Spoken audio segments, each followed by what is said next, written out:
আল্লাহ নবী বললেন বেটি ফাতেমা ওই মেয়ে ছেলেটা করে হায়াতে জিন্দা আছে মা। আম্মা জান ফাতেমা বললেন ইয়া রাসূলুল্লাহ ইয়া হাবিবাল্লাহ আব্বাজান ওই মেয়েটার বাড়ি কত দূর? দয়ার নবী সোনার নবী বললেন বেটি ফাতেমা এখান থেকে 4 কিলোমিটার রাস্তা দূরে বাড়ি আছে মা। আপ ডাউন 8 কিলোমিটার রাস্তা। ওই জায়গায় পাহাড়ি এলাকায় বস্তিতে থাকে মেয়েটা। চারিদিকে পাঁচিল দিয়ে পাথরের ওপর পাথর দিয়ে চাকতি করে পাঁচিল দিয়ে ঘেরা। একটাই মাত্র দরওয়াজা আছে, ওই দরওয়াজাটা সারাদিন বন্ধ থাকে মা। তার স্বামী হচ্ছে কাঠুরিয়া। সকালবেলা ফজরের নামাজ পড়ে তার স্বামী যখন জঙ্গলে কাঠ কাটতে চলে যায় মা, দরওয়াজা লক করে বন্ধ করে চলে যায়। আবার সন্ধ্যাবেলায় কাঠগুলো বাজার থেকে বিক্রি করে এসে যখন বিবির নাম ধরে ডাকে তখন দরওয়াজাটা ভেতর থেকে খুলে দেওয়া হয়। আল্লাহর নবী বললেন এ বেটি ফাতেমা ওই মেয়েটার সঙ্গে তুমি একটু দেখা সাক্ষাৎ করে এসো মা। আম্মা জান ফাতেমা বললেন আব্বা জান ওই মেয়েটার নামটা কি একবার বলুন। আল্লাহ নবী বললেন বেটি ফাতেমা ওই মেয়েটার নাম হচ্ছে মাজিদা। জোরে বলুন সুবহানাল্লাহ। কি না? মাজিদা। রাসূল বললেন যাও দেখা করে এসো, এই মেয়েটার সঙ্গে একটু সাক্ষাৎ করে এসে যাও। আম্মা জান ফাতেমা বললেন হ্যাঁ আব্বাজি যাবো আব্বা যান। রাসূলুল্লাহ বললেন যাও বেটি ফাতেমা আমি অনুমতি দিলাম। আল্লাহর নবীর কাছে অনুমতি নেওয়ার পরে রাত্রে এশার নামাজ বাদে হযরত আলীকে খাওয়া দাওয়া করিয়ে দেওয়ার পরে এবার আলীকে বলছেন মানে স্বামীকে বলছে আমার আব্বা জান গতকালকে আমাকে একটা সুসংবাদ দিয়েছেন, আমার আগে একটা মেয়ে জান্নাতে প্রবেশ করবে, কালকে তার বাড়িতে আমি একটু যাব। আমার আব্বা জান আমাকে হুকুম দিয়েছেন বর্তমানে আপনি এখন আমার গার্জেন, আপনি আমার স্বামী, আপনি আমাকে যেতে দেবেন কিনা বলুন। হযরত আলী বলেছিলেন নবী অনুমতি দিয়েছে ওতেই আমার অনুমতি। জোরে বলুন সুবহানাল্লাহ। আল্লাহর নবীর বেটি ফাতেমা ফজরের নামাজ বাদে সংসারে কাজকাম গুছিয়ে নিয়ে ঝাড়ঝুট দিয়ে হযরত ইমাম হোসাইনকে দয়ার নবীর কাছে পৌঁছে দিলেন, মসজিদে নববীতে রেখে আনলেন। আর বড় ছেলে হাসানকে খেলতে পাঠিয়ে দিয়ে নিজে ভালো করে শাড়ি ওড়না পরলেন, তার উপরে বোরকা পরলেন। চতুর্দিকে রাস্তাঘাট যখন ফাঁকা দেখলেন টুক টুক টুক টুক করে চলতে চলতে মাজিদা আর ঘরে দ্বারের সামনে যে পৌঁছে গিয়েছে। জোরে বলুন সুবহানাল্লাহ। বাইরে থেকে শেকল নাড়া দিচ্ছেন, এবার ভেতর থেকে আওয়াজ দিচ্ছেন কে আপনি? আম্মা জান ফাতেমা বলেছিলেন আপনি একটু দরওয়াজা খুলুন, আমি আপনার সঙ্গে একটু দুটো কথাবার্তা বলতে চাই, আপনার সঙ্গে একটু দেখা সাক্ষাৎ করতে চাই। ওই সময় ভেতর থেকে মাজিদা বলেছিলেন কে আপনি, আপনার নাম পরিচয় একবার বলুন। ওই সময় হযরতে মা ফাতেমা বলেছিলেন আমি অন্য কেউ নাই, আমি হচ্ছে দিন দুনিয়ার বাদশাহ হাবিবুল্লাহ জনাবে মুহাম্মদুর রাসূলুল্লাহ সাল্লাল্লাহু সাল্লামের কলিজার টুকরি বেটি ফাতেমা তোমার দুয়ারে এসে হাজির হয়েছি। জোরে বলুন সুবহানাল্লাহ। বলার সঙ্গে সঙ্গে ভিতর থেকে মাজিদা নামে মেয়ে ছেলেটা ওই সময় বলেছিলেন আলহামদুলিল্লাহ, শুকর আলহামদুলিল্লাহ, আল্লাহর লাখো কোটি শুকরিয়া, যাকে দাওয়াত না করে পাওয়া যায় না। আর আজকের দিন দুনিয়ার বাদশা নবী দুলালী বিনা নিমন্ত্রণে বিনা দাওয়াতে আমার বাড়ির দুয়ারে এসে হাজির হয়েছে। ওই সময় মাজিদাকে মা ফাতেমা বলেছিলেন বাবা আপনি দরওয়াজা খুলুন, আমি অন্দর মহলে প্রবেশ করব।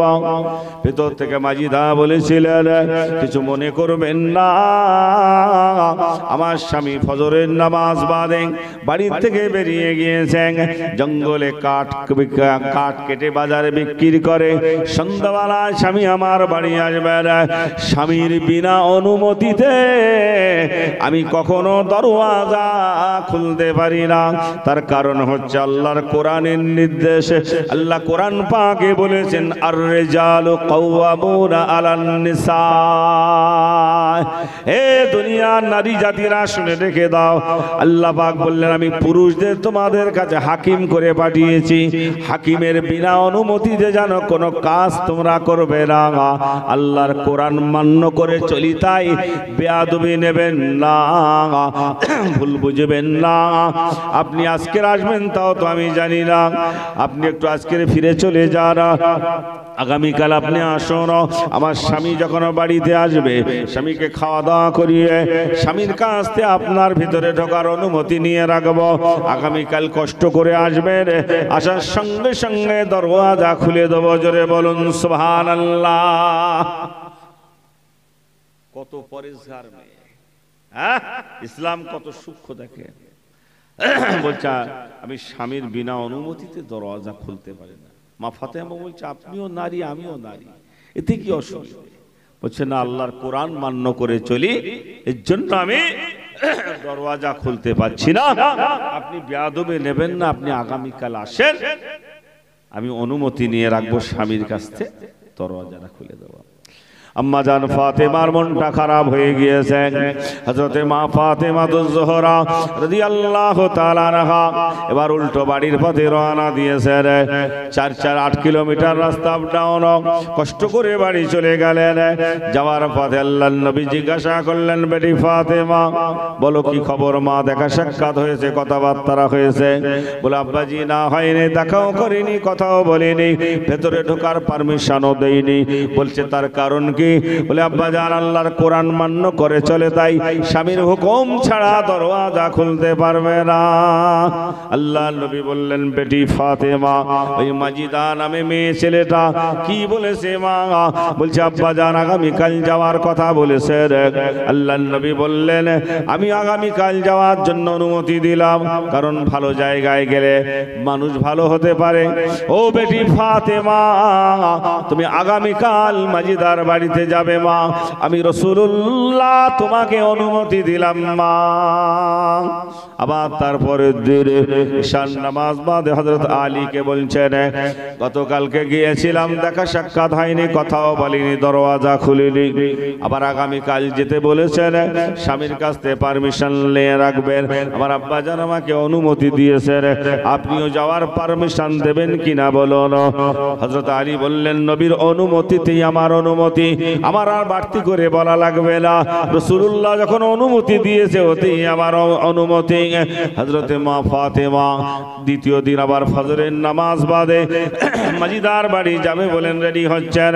এমন অবস্থায় হযরত ইমাম হাসান 4.5 বছর বয়স, তখন হযরত ইমাম হাসান খেলতে খেলতে বাড়ি এসে হাজির হয়েছে।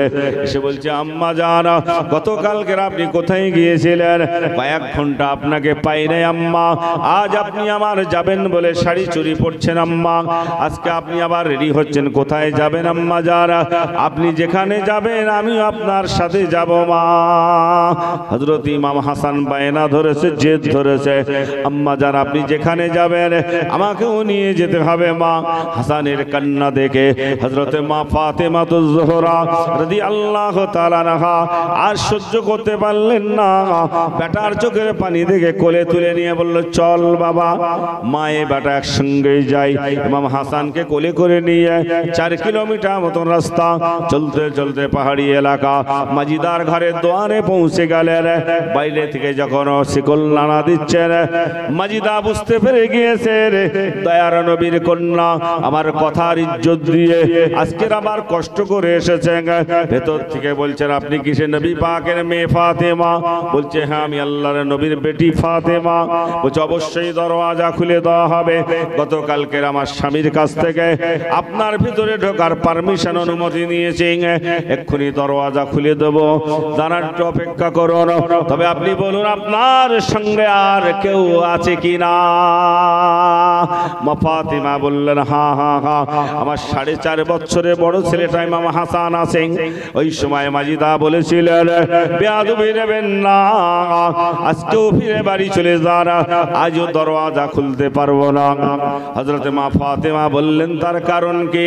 বলে গতকালকের আপনি এসেছিলেন, আপনার ঢোকার পারমিশন নিয়েছিলাম স্বামীর কাছ থেকে, আর আজকের আপনি বড় ছেলে হাসানকে নিয়ে এসেছেন, আপনার পারমিশন নিয়েছি, হাসানের তো পারমিশন নাই, আর হাসানকে বাইরে রেখে আপনি ভিতরে ঢুকবেন তো কান্নাকাটি করবে, অতএব আপনারও আজকের ভিতরে ঢোকা হবে না। আগামীকাল 3 দিনের মাথায় আসবেন, মায়ে বেটায় দুজনার পারমিশন নিয়ে রাখবো, আপনি চলুন বাড়ি চলে যান, আজকেও ভিতরে ঢোকা হবে না। বেটাকে সঙ্গে নিয়ে দুজন একসাথে ঢুকতে পারবেন না। হযরতে মা ফাতেমার মনটা খারাপ হয়ে গিয়েছে। আবারও দ্বিতীয় দিন 2 দিন আবার বাড়ির পথে রওনা দিয়েছে। চলতে চলতে মাঝ রাস্তায় নবী পাকের সঙ্গে দেখা। আল্লাহর নবী জিজ্ঞাসা করলেন, বেটি ফাতেমা, বলো মা কি খবর বলো মা। বলে আব্বা জান আজকেরও দেখাও হয়নি, কথাও বলেনি, ভেতরে ঢোকার পারমিশন দেয়নি। বলছে তার কারণ কি? বলছে আব্বা জান তার কারণ হলো হাসান সঙ্গে গিয়েছিল বলে দরওয়াজাও খুলেনি, কথাও বলেনি। রাসূলুল্লাহ বললেন ওই মেয়েটা কি বলেছে বলো মা। বলে আব্বা জান আবার আগামী কাল যাওয়ার কথা বলেছে, মায়ে বেটার পারমিশন নিয়ে রাখবে স্বামীর কাছ থেকে। রাসূলুল্লাহ বললেন বেটি ফাতেমা তাহলে আগামীকাল আবার যে আমি রাসূলুল্লাহ অনুমতি দিলাম। আল্লাহর নবী অনুমতি দিলেন। 3 দিনের মাথায় হযরত আলীকে রাত্রে বললেন 2 দিন গিয়ে ফিরে আসছি, আগামীকাল যাওয়ার জন্য আল্লাহর নবী অনুমতি দিয়েছেন, আপনিও যাওয়ার পারমিশন অনুমতি দেবেন কিনা বলুন। হযরত আলী বললেন নবীর অনুমতি দিই, আমার অনুমতি। এবার 3য় দিন, এবার যখন সকালবেলা হাসান তো জানে মা যাবে, ও আগে থেকে রেডি হয়ে আছে, আর হাসানের থেকেও ছোট হচ্ছে হোসাইন। হোসাইন এবার কান্নাকাটি শুরু করে দিয়েছে। বলে আম্মা জান গতকালকে 2 দিন আপনি কোথায় গিয়েছিলেন? ও আম্মা জান আজকেও আপনি কোথায় যাবেন? রেডি হচ্ছে, আমিও আপনার সাথে যাব আম্মা। এবার হোসাইনের কান্না দেখে হযরত মা ফাতেমা সহ্য করতে পারলেন না, বললেন চল 2 বেটাকে সঙ্গে নিয়ে যায়। হাসান তো 4.5 বছরের বয়স, ওর থেকেও হোসাইন ছোট, অতএব হোসাইনকে রেখে যাওয়া যাবে না। এবার হাসান হোসাইনকে 2 বেটাকে সঙ্গে করে নিয়ে মা ফাতেমাতুজ জোহরা রাদিয়াল্লাহু তাআলা আনহা চলতে চলতে চলতে চলতে মাজিদা আর দরওয়াজার সামনে যে হাজির। জোরে বলুন সুবহানাল্লাহ, দরুদ শরীফ আল্লাহুম্মা সাল্লি আলা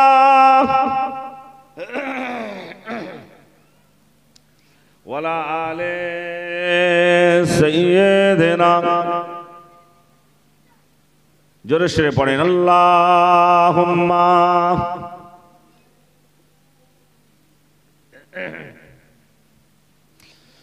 ওয়ালা আলে সাইয়্যিদিনা মাওলানা মুহাম্মদ। সকলে বলুন সাল্লাল্লাহু আলাইহি ওয়াসাল্লাম।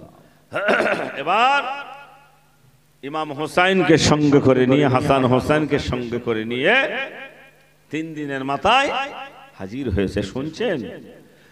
এবার যখন বাইরে থেকে আওয়াজ দিচ্ছে, মাজিদা নামে ওই মেয়েটা বলেছিল আপনার এবং আপনার ছেলের স্বামীর কাছ থেকে ভেতরে ঢোকার পারমিশন অনুমতি নিয়েছি, একটু অপেক্ষা করুন, দরওয়াজা খুলে দেবো।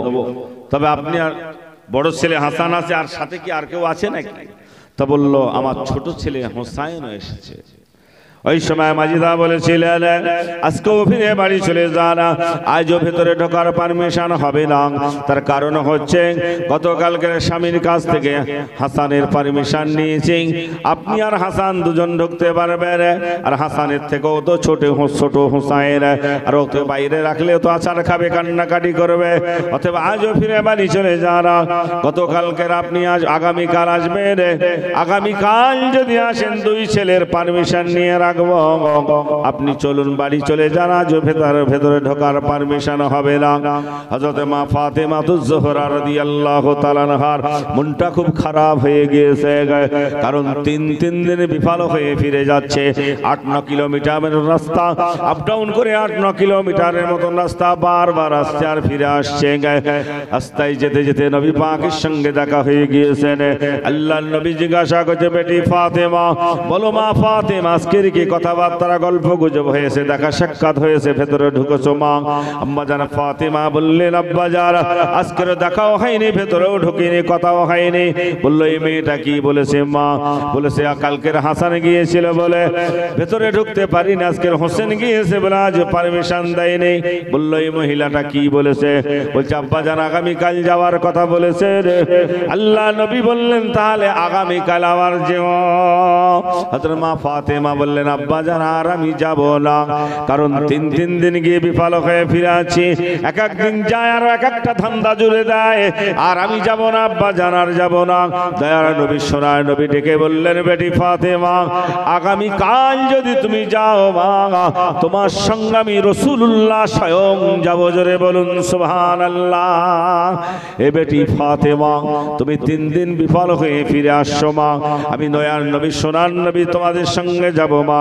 হযরত মা ফাতেমা বললেন আব্বা জান আপনি যদি যান তাহলে আমি যেতে পারি, আর আপনি যদি না যান তাহলে যাব না, কারণ তিন দিন বিফল হয়ে ফিরে আসি আব্বা জান।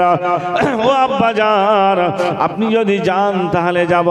4 দিনের মাথায় রাসূল পাক সাল্লাল্লাহু আলাইহি সাল্লাম স্বয়ং নিজে 2 নাতিকে নিয়ে, মেয়ে কন্যা এমন করে মা ফাতেমাকে সঙ্গে নিয়ে, হাসান হোসেনকে সঙ্গে নিয়ে আল্লাহর নবী 4 জন মিলে রওনা হয়েছেন। মাজিদার বাড়ির পথে রওনা হয়েছেন। চলতে চলতে মাজিদার ঘরের দ্বারে পৌঁছে গিয়েছেন। বাইরে থেকে দয়ার নবী ডাক দিয়ে বললেন হে আল্লাহর বান্দি দরওয়াজা খুলে দাও, আমি স্বয়ং রাসূল পাক এসেছে, আমার কন্যা বেটি ফাতেমা 3 দিন বিফল হয়ে ফিরে যাচ্ছে মা, আজকের আমি রাসূলুল্লাহ স্বয়ং এসেছি মা, জলদি দরওয়াজা খুলে দাও, আমার 2 নাতিকে সঙ্গে নিয়ে মা ফাতেমাকে ভেতরে ঢোকার জায়গা দাও মা। যেই রাসূল পাক এই কথা বলেছেন, ভেতর অন্দর মহল থেকে এই মাজিদা নামে মেয়েটা এত বড় আল্লাহর আবেদা জাহেদা নেকলি বান্দি ছিলেন, আল্লাহর একজন প্রেমিক বান্দি ছিলেন। ভিতর থেকে মাজিদা বলেছিলেন ইয়া রাসূলুল্লাহ ইয়া হাবিবাল্লাহ হুজুর বেয়াদবি নেবেন না, ইয়া রাসূলুল্লাহ ইয়া হাবিবাল্লাহ হুজুর যদিও আপনি আল্লাহর পয়গম্বর এতে কোনো সন্দেহ নাই, কিন্তু ইয়া রাসূলুল্লাহ আপনি হচ্ছেন একজন বেটা ছেলে পুরুষ, আপনি হচ্ছেন একজন বেটা ছেলে পুরুষ, আর আমি একজন মেয়ে ছেলে নারী। আপনার সঙ্গে যখন আমি দরওয়াজা খুলে দেব, আমার নজরটা আপনার চেহারার উপরে পড়বে, আর আপনার চেহারাটা, আপনার নজরটা আমার চেহারার উপরে পড়বে। কাল কিয়ামতের মহাময়দানে আল্লাহর দরবারে আপনিও যেমন জবাব দিতে পারবেন না, আমিও জবাব দিতে পারবো না, এরই কারণে আমি দরওয়াজা খুলতে পারছি না। আল্লাহর নবী যখন এই কথা শুনলেন, সঙ্গে সঙ্গে ডেকে বললেন হাসান হোসেন এ বেটি ফাতেমা ঠিকই বলেছে, মাজিদা সত্য কথা বলেছে, ঠিক বলেছে, চলো বাড়ি চলো বাবা। এবার হাসান হোসেনকে সঙ্গে নিয়ে, মা ফাতেমাকে সঙ্গে নিয়ে 4 দিনের মাথায় আবার বাড়ির পথে রওনা দিয়েছে রে।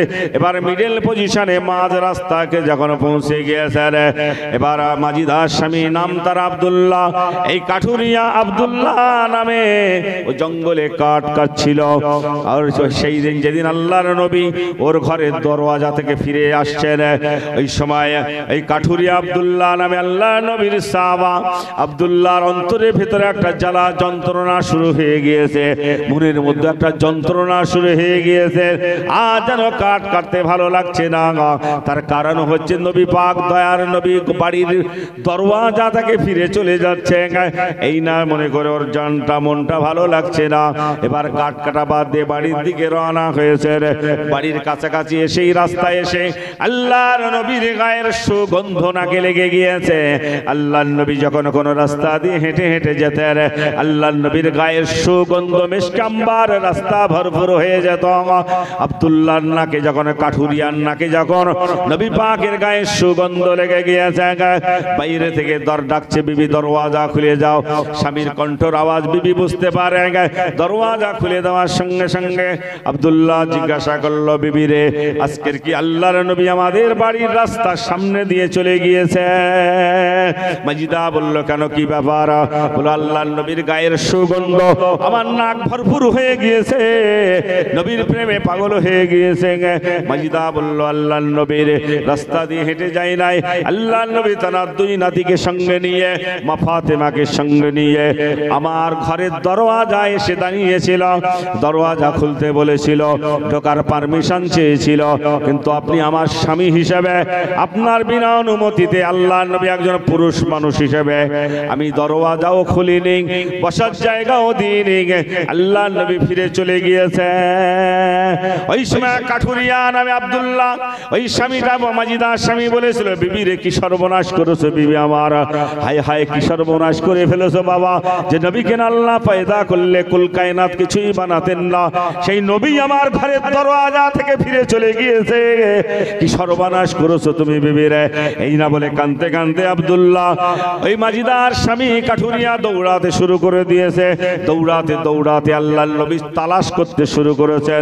আল্লাহর নবী দুই নাতিকে সঙ্গে নিয়ে, মা ফাতেমাকে সঙ্গে নিয়ে স্বাভাবিক নিয়মে হেঁটে হেঁটে যাচ্ছেন, আর আব্দুল্লাহ ছুটে ছুটে দৌড়ে দৌড়ে যাচ্ছেন। দৌড়াতে দৌড়াতে মাঝ রাস্তায় নবী পাককে ধরে ফেলেছেন।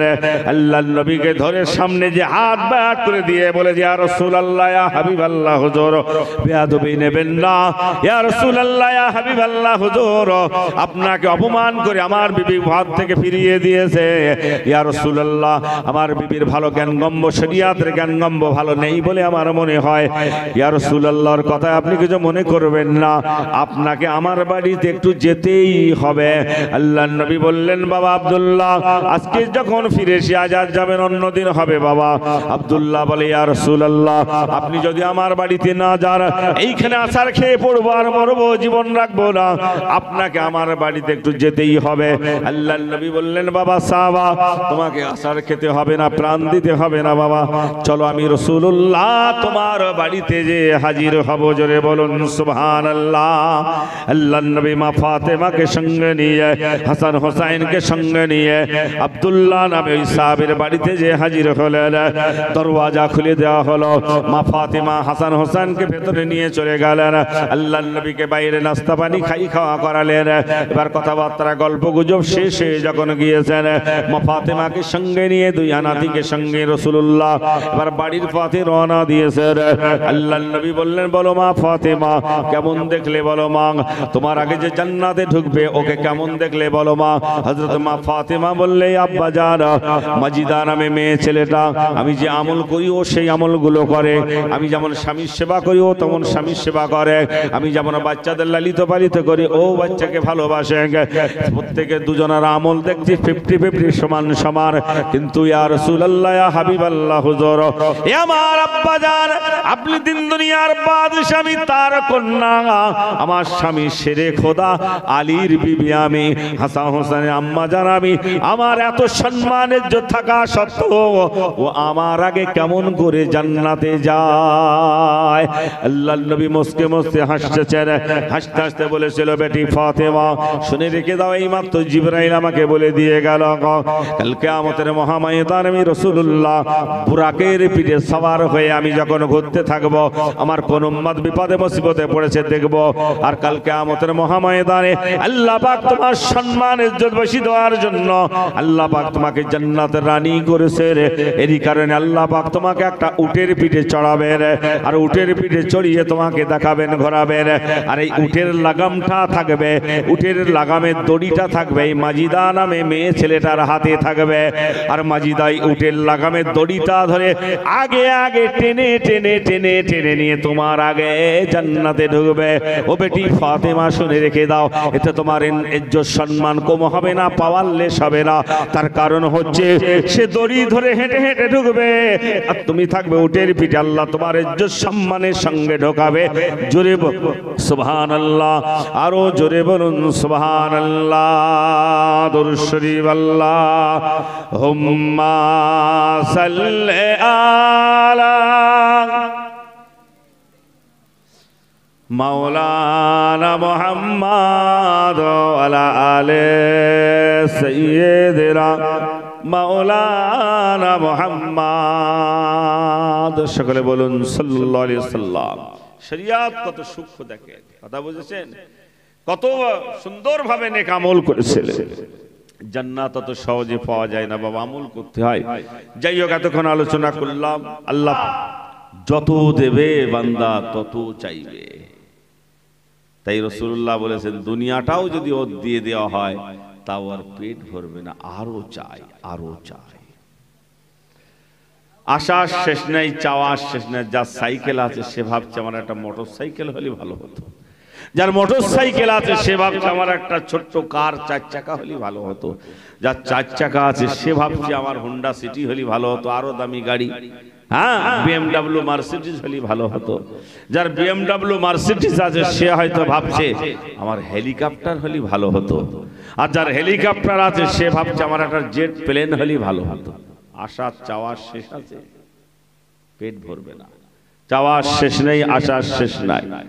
অতএব অল্প খানা শুকরানা, যত অল্প হবে হিসেবটাও তত কম হবে। সেখানে কথা বোঝা যাচ্ছে? এই চুপ করে বস, চুপ করে। যত অল্প হবে আপনার হিসেবটাও তত কম হবে। এখানে যত অল্প, আর যত জড়ো করবেন আবর্জনা, সুদের টাকা, মদের টাকা, ঘুষের টাকা, লটারির টাকা, ডবল জমি বন্ধক, আইল ঠেলা, দৌড় ঠেলা, যত পচা মাল জড়ো করবে তত ওখানে পাহাড় হয়ে যাবে, জান্নাতে যাওয়া কঠিন হয়ে যাবে। হিসেব না দিয়ে আপনি একটা কদম তুলতে পারবেন?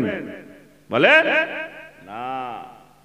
তাই আল্লাহওয়ালা যারা হয়েছে, অ্যাকচুয়ালি খোদা ভীরু যারা হয়েছে, তারা সব সময় সাদামাটা জীবন যাপন করে চলে গিয়েছে। কোন কঠিন দুনিয়ায় তো দুটো না খেলে নয়, খেয়ে দে তারা চিন্তা করেছে পরকালটা যত মজবুত হয়, জান্নাতে কি করে যাওয়া যায়। হে ভাই, জান্নাতে যারা যাবে তাদের কোনদিন মরণ হবে? খুব মন দিয়ে শোনেন। এই যে দুনিয়ায় মরণ হবে আপনার আমার, এরপরে আল্লাহ পাক কবরে জিন্দা করবে। কোথায় জিন্দা করবে? কবরে। এই যে মরণ হয়ে যাবে এরপরে একবার জিন্দা করবে। তাই হিন্দু বলুন, কাওরা বলুন, বাগদি বলুন, আর যত ধর্মের মানুষ আছে না কারো, শুধু মুসলমান বলে নাই, সবাইকে আল্লাহ জিন্দা করে। আপনি ভাববেন না যে শাসনে আগুনে পুড়িয়ে একদম ছাই করে দিয়েছে আল্লাহ পারবেন, নাউজুবিল্লাহ মিন জালিক, এরকম পারবেন না। অত সহজ আল্লাহ কি নাই পারে। আপনাকে আমাকে আল্লাহ পাক এক ফোঁটা নাপাক পচা দুর্গন্ধ পানি থেকে যদি আপনার আমার বডিটা আল্লাহ বানাতে পারে, সেই আল্লাহ পচা ছায়ের ভেতর থেকেও বডিটা আবার জিন্দা করতে পারে। জোরে বলুন সুবহানাল্লাহ। কি কথা ঠিক বলছি না ভুল বলছি? আল্লাহর শক্তি ক্ষমতা সবার মধ্যে। অতএব এই যে মৃত্যু হবে, মরণের পরে কবরে চলে যাব। কবরে চলে যাওয়ার পরে কবরে একবার জিন্দা করবে, আর ওই যে জিন্দা হবে আর কিন্তু মরণ হবে না। খুব ভালো করে শুনেন, ওই যে কবরে জিন্দা হবে আর মরণ হবে না। এইবার ওখান থেকে এবার আপনি কি কামাই ধুনেছেন আপনি ভালো জানেন, আল্লাহ ভালো জানেন। দুনিয়ায় যদি আপনি আমি ভালো কাজ করে যাই তার বদৌলতে জান্নাত, আর যদি খারাপ কাজ বদ আমল যদি করে যাই জাহান্নাম, একদম ডাইরেক্ট। তাহলে দুনিয়া হচ্ছে পরীক্ষার জায়গা। কিয়ামতের ময়দানে একটা টাইম খুব হুড়োহুড়ি হবে। ওই টাইমটা হচ্ছে যখন, এবার দরুদ শরীফ পড়েন, আল্লাহুম্মা আসসালামু আলাইকুম বলে কোথায় আছেন? ফুলপুরায়?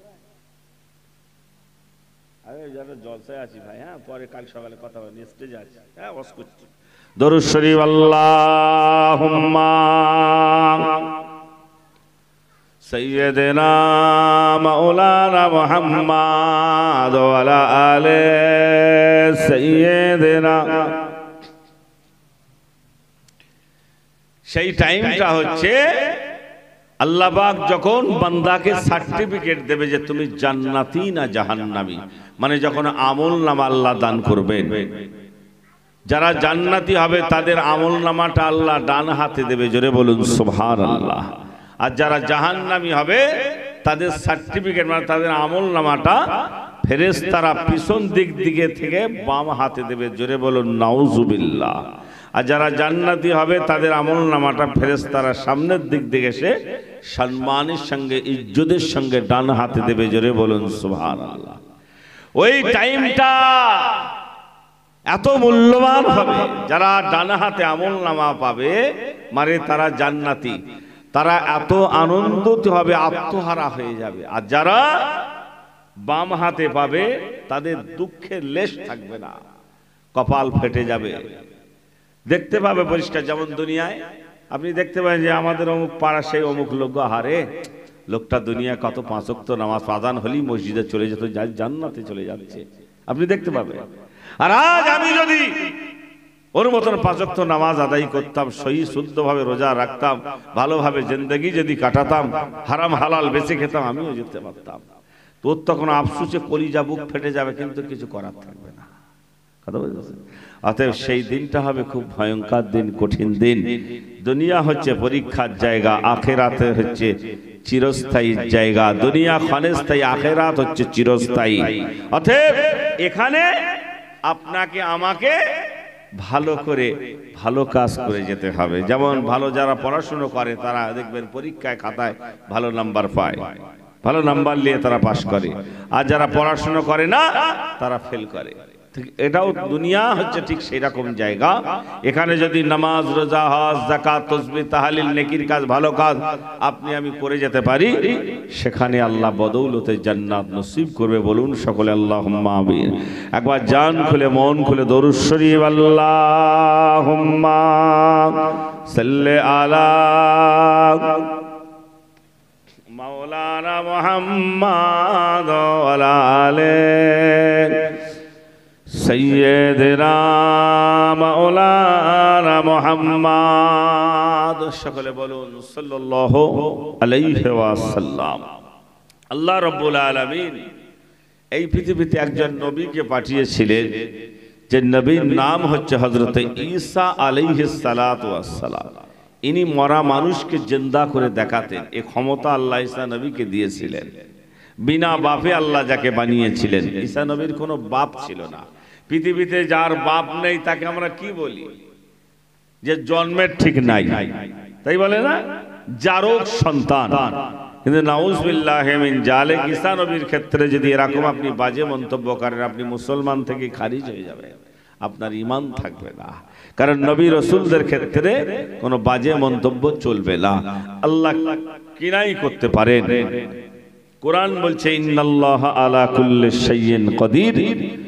আল্লাহর শক্তি ক্ষমতা সবার ঊর্ধ্বে। জোরে বলুন সুবহানাল্লাহ।